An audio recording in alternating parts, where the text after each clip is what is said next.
morning and welcome to Onward in Love and Caregiving. Today is May 6th and it's early morning here in New York, and I do hope that the sounds from outside are not going to bother us too much. They're building a building right across the street. New York is very much alive and the men begin very early. So we're going to go with it today, and we're going to hope that it will be comfortable for all of you. I'm Greg Johnson. I'm the president and CEO of GJP International, which is Greg Johnson Partnerships International. And here in New York, I have the great privilege of serving as the chief advisor to the CEO of Emblem Health for family caregiving. Now, this is Friday, and on Friday, we do a program, as all of you know, entitled Onward in Love and Caregiving. Program began nearly 3 years ago in Bali when I was meeting with people from various parts of the ASEAN world, some others from Australia and New Zealand, and we wanted to have the opportunity to continue the conversation and to continue the dialogue. And that's what we have done by using Facebook Live, and then we put it onto our YouTube channel so that it's there for you permanently, so that you can go back to it and that you can refer to it along with a great deal of other information. Because everything that we're doing with all of this work is to have resources available to you. Caregiving is a huge task. As Rosalind Carter has said, there are only 4 types of people in this world. There are those of us who are caregivers today. I'm one, and I know many of you are. There are those of us who have been caregivers, those of us who will be caregivers, and others of us, myself included, who will be cared for. We play all of these roles in life, and yet nowhere along in life have we ever studied it. Never did we have classes on it. Rather, we saw people who were wonderful caregivers, and we learned a great deal from them. But so often things just appear, a situation, and suddenly we are a caregiver. So first of all, if you are a caregiver right now, and if this is new to you, thank you. Wherever I travel, the first thing I say is thank you. It's the 2 words that family caregivers rarely, if ever, hear. And I want you to hear that. Thank you. Secondly, stop second guessing yourself. That's the most common thing that I hear. During the lockdown period here in New York, I was privileged to do well over 800 one-on-one consultations and conversations. Yes, many of them were death, dying, and grief, because that was very much a part of it. And as someone who is ordained, I also, and I never would have thought this, would have done 84 memorial and funeral services, all but 12, from right here in my bedroom here in New York City. We've learned a lot. We've come a long, long way. But caregivers, first, we say thank you. Secondly, I urge you, and that's why I shared the number of consultations one-on-one that I have been doing, because one thing I hear again and again is people second guessing themselves. That's good. It's good to have someone who perhaps has more experience to guide you, but the truth of the matter is, if you've stepped up to the plate, thank you for what you're doing. Don't second guess yourself. If you're doing it out of love, and only you know that one, you're doing the right thing. And we're so grateful to you for that. We continue to share in this program. It's been the content of these Onward in Love and Caregiving that we focus on family caregiving, faith, and spirituality, both for us as family caregivers and as we look at our care recipients. Now, I just want to remind you that if indeed you would like to be in contact with me, it's very simple. Send me an email. For me, that's the easiest way. Messages and some of these other things I don't always get. Emails I do, and it's very simple. It's Greg Johnson at gjp-international.com. Once again, all small case. Greg Johnson at gjp-international.com. And I will be thrilled to share with you. And I always invite, because it's something that I'm attempting to collect, so that we might use it, of course, with permission and all that sort of thing. But there is nothing more powerful than the story of family caregivers. And I would like to put together a collection of the stories of those of you who have been watching the program. This is not about a testimony to the program. It is about your story, because it's pieces of you and pieces of me that put us all back together when we share them.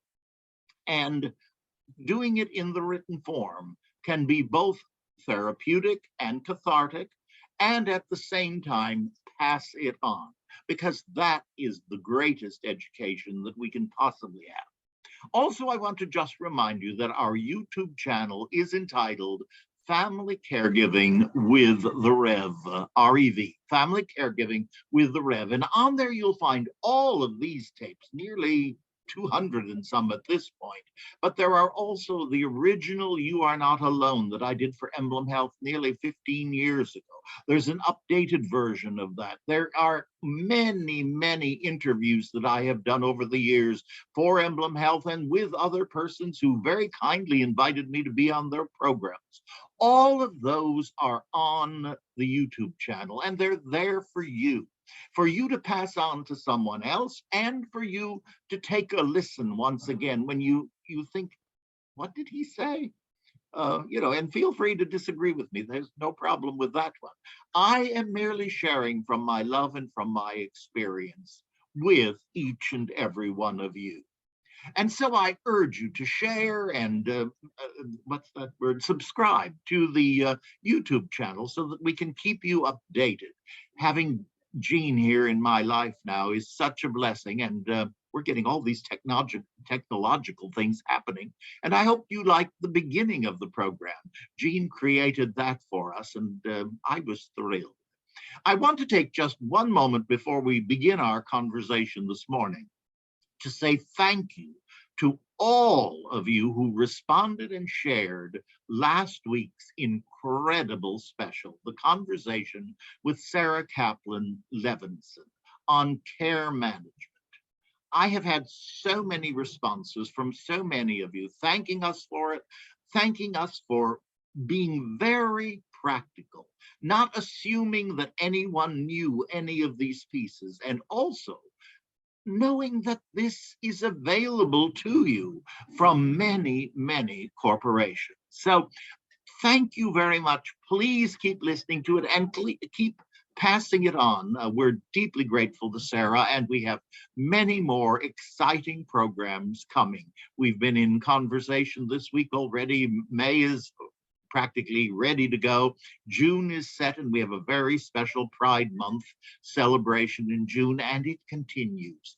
And it's wonderful. I love doing it because I must admit, each and every one of these guests are dear friends of mine, and I love the gift of being able to provide a platform and showcase for them to speak to you wherever you might be, because we are blessed that this program has an international audience. There will be people from here in America, here from New York, all the way to New Zealand and Australia, throughout Southeast Asia, down into South Africa. We've just begun getting guests from South America. We have Nepal, we have India, Pakistan. It blesses us each time we look at where people have written from and the notes we get. Caregiving, carers, we unite the world. And what are we united in? We united in love and caregiving. Now, as we all know, in family caregiving, there is only one rule, and that is, before I can care for you, I've got to care for myself. And this morning, I want to share with you a couple of very small, simple items, because we don't always have time to spend a whole day. We may not have someone who can come in and do respite care for us, or where we have several days where we place our loved one in a facility so that you can be free, or at the home of someone else. That doesn't always happen. But there are things that I have found and have been taught over the years, and I want to share just a few of them, particularly in a time that is as stressful and difficult as we are going through right now. Here in America, there are so many issues that are overwhelming, that are frightening, that are disproportionate, and that can add to an already full plate of a personal life. These are things going on a national basis. And then, of course, we still very much have COVID. We've just had an uptick in it here in New York and other areas. It is not over. We need to still abide by protocols. Also, the war in Russia and Ukraine. I was thrilled that so many people participated, and we were part of it yesterday, in a national day of prayer. Because prayer and quiet allows us to go within and to become settled.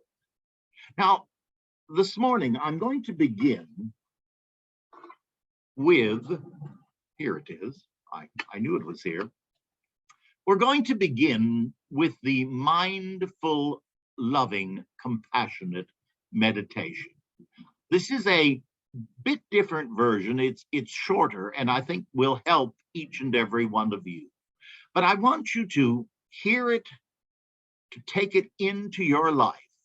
It's very quick, but it's something that we're going to be talking about, quick little things that we can do that can help us to recenter, to help us gain our presence, because that's the great gift we are giving to our care recipient, but also for ourselves, to pull us back together at those moments when we think we're just going to fall apart. And one of them is this very simple but very beautiful, mindful, loving compassionate meditation. Now, I want you to just sit very comfortably. And of course, one of the best things we can ever do is breathe. Breathe down into the hips, into the buttocks, and then release upward. Release, go down deep. Release. Take in a big breath. Feel it go all the way to the toes. And release. And now as we breathe in, we pray. May I be safe. May I be happy or at ease. May I be healthy. May I be loved, and may I love. And now I want you to picture that person you're caring for. Surround them in love. Surround them in a blessing, in a white light, a healing light. And let us pray the same prayer, except saying, may you. And you might want, remember, this is the area of healing in the human body. It's the hands.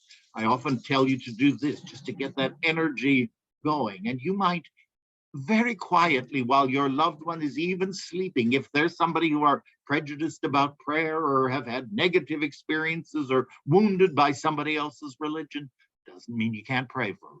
Doesn't mean that you can't send loving kindness to them, because they too are a precious child of the divine, a brother and sister of all of ours. And so we pray, may you be safe. May you be happy or at ease. May you be healthy. May you be loved, and may you love. Just doing that, I can feel it within me. I feel myself centering and being blessed as we bless. And so now, one last time, these very simple 4 lines. Let us do it, and let us see the entire world. All of the universe, all of creation. And no matter how isolated we may feel, we can connect in this very simple manner. May you be safe. May you be happy or at ease. May you be healthy. May you be loved. And may you love. And it is so. Now that is, without question, one of the easiest and yet very effective ways to take a moment for yourself. Now, we already talked about taking a breath. I want to propose to you that that can be a lifesaver for a family caregiver. Perhaps your care recipient has been very agitated, very upset.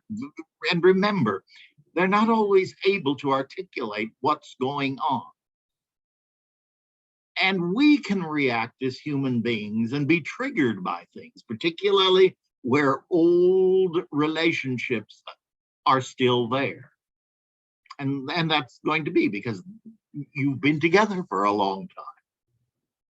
But before you enter the room or enter their quote unquote space, just take a moment for you and enter. Perhaps you have to share something that you're worried that they're not going to understand or that's going to upset them. Don't send out that negative fear. Rather, go back within.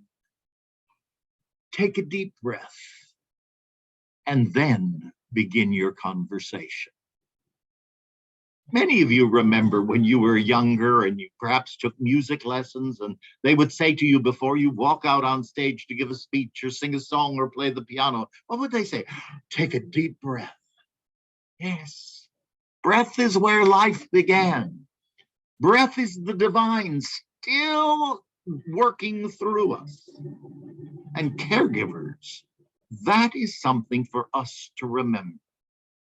We are the hands, the feet, the eyes, the love of the divine. And when we take a moment to breathe, when we take a moment to pause and connect with that love, we do our next task. We do the next right thing in love and in ease. Now, I want to share with you, I did this a couple of weeks ago, but I want to repeat it. Many of you know that I am going through a situation with a right hip that needs to be replaced, but it can't be done until September because I had heart surgery last year, and you need a year for the stents to be all right and all that sort of thing. Blessedly, as many of you know also, I have spent over 30 years in 12-step programs in AA. And I've learned a great deal about one day at a time. But what am I doing? I'm taking all of that one day at a time information, and I am applying it to my right hip, which has meant I have increased my morning meditation. But I have redone my morning because I have to get my right leg going after a wonderful night's sleep, and I'm blessed to sleep well. So I have begun spending more time before I even get out of bed, just taking like 10 huge deep breaths, getting the machine working again. Now, I don't normally do that sort of thing. I just get up and go, and I'm looking forward to the next project, the next show, the next conversation, the next person that I can talk with. And you know I love every moment. But now I've got to get this old body working again. And so I've been doing that one day at a time. And I don't worry about how I walked yesterday, and I'm not worried about tomorrow or September. I'm only worried about today, May 6th. So I did my exercise. I began to do some stretching and that sort of thing. I have wonderful doctors who have guided me, physical therapists. But the thing that I have found most helpful has been that as I begin my exercise time, I lie on the floor, I begin using my hands. I give thanks for the night of peace and rest. And I let the energy flow through my heart, which is still healing, and then move it down into my legs. But then as I'm doing that, I breathe in and I breathe out. I breathe in and I breathe out. And then I think of my chakras, all of them, as a bright light coming on, getting ready for a day of love and service. And I walk up the chakras to my crown, where I open my hands and I receive today's energy and light, new energy flowing into me, and I feel it coming into the crown chakra. I let it come into my whole being, down the chakra and settling in the heart. New energy, fresh energy, while the old leaves us. And as I mix this new energy in my heart, I begin to send it forward. And then I go into some prayer time. But when I've finished my prayer time, I then give thanks for that new energy, for that healing, for the strength that will be mine to do what is mine to do today. And with my hands open in gratitude, I lift that energy which was given to me. I see it coming out of the crown and going forward to another person. And for me, I return to my crown chakra and I seal it. And for me, I do it as I pray the Lord's Prayer. For you, it might be a rosary, a prayer of your tradition. It might be a psalm, whatever it might be. I'm closing it in and I'm ready to go forward. Now, that's a very simple thing to really do. It doesn't take very long for me to have told you that. And even if it means getting up a little earlier, right now, I'm very much reliving the last weeks of my late husband's life. 11 years ago, Joe died right in this room, actually. And during those last weeks, it was a very trying caregiving time. I was surrounded by loving, wonderful people. But at the same time, I needed people to help me, and I needed strength. And so in the morning, I would get up just a little earlier so I could have some prayer time. Then I would get him up and we would do whatever we needed for that day. We would spend the day together, the doctor appointments, all those sorts of things when we could do that. And then at night, I would put him to bed. But then I would go back to my prayer chair and just have a quiet time of prayer. Now, that took away from sleeping, yes, but it didn't take away from healing. It only increased it. And I was centered and I slept far more. It was very, very special. So I want to thank you and suggest that perhaps this might be something you can incorporate. Also, I want to remind us of just some of our ordinary tasks. And how can they be something that can be a spiritual centering? Well, we've all got days when we feel like we're loaded with problems, when we feel it just isn't going right, and this isn't right, and that isn't right. Well, one of the things we do, and you may remember this, and you can do it physically, or you can do it mentally. Remember the shower, the water running down on us. Sometimes I just need to sit and let that water imaginarily run down and take all the issues with it. All the issues, just let them drain down the tub. And sometimes I do it standing in the shower, actually feeling that water. But then I step away for a moment and I step back and I allow that water now to be blessings. Blessings of clarity, blessings of calmness, blessings of peace. And we just bring that into our lives. and then I'm ready to go on. Now, one other thought. These are extremely basic, but what I love about it is there was an item I read that paralleled it said, as you're letting the water, just simply stop, breathe, let go. Stop, breathe, and let go. What a wonderful, wonderful way to spend your day and to re-energize you. Now, this is one other one that I particularly love. There are several that I've had here because I wanted to share it with you. What have we all been doing during the pandemic? We've been washing our hands. Well, a wonderful creative soul in the world of meditation has come up with this suggestion for us. And it's simply doing exactly what we've been doing, but with a new purpose. So hear it out. Run your faucet for a few seconds until the water temperature seems just right. Fill the sink with water.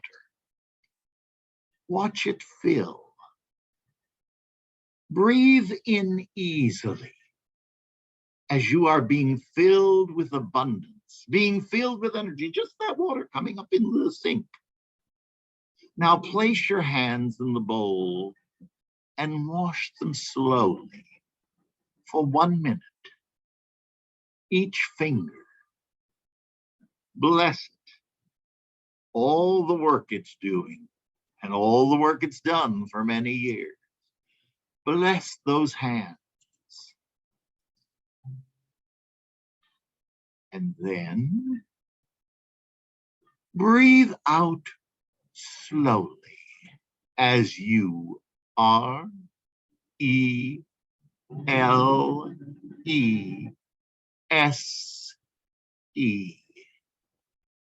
as you release the water. Give it a try. You're going to be totally surprised. You're going to be totally surprised at what that simple task, when it's given awareness, when it's given new meaning, can do for you. It may not be the most expensive spa you've ever gone to, maybe right in your bathroom, but it will bless you and support you. And yes, you may giggle at it, because I did the first time I did. But the giggle was so wonderful because it was releasing tension that I had felt building up. I hope some of these things have helped you. And I hope that if you are doing some things that really have been beneficial to you, that you will share those with me so that I can share them with others. Ladies and gentlemen, thank you for being family caregivers. Thank you for what you are doing. And I'm going to conclude this morning's broadcast with that beautiful serenity prayer. God, grant me the serenity to accept the things I cannot change, courage to change the things I can, and the wisdom to know the difference. And it is so. Now, as we always say, onward in love and caregiving, namaste. And I look forward to seeing you real soon. God bless.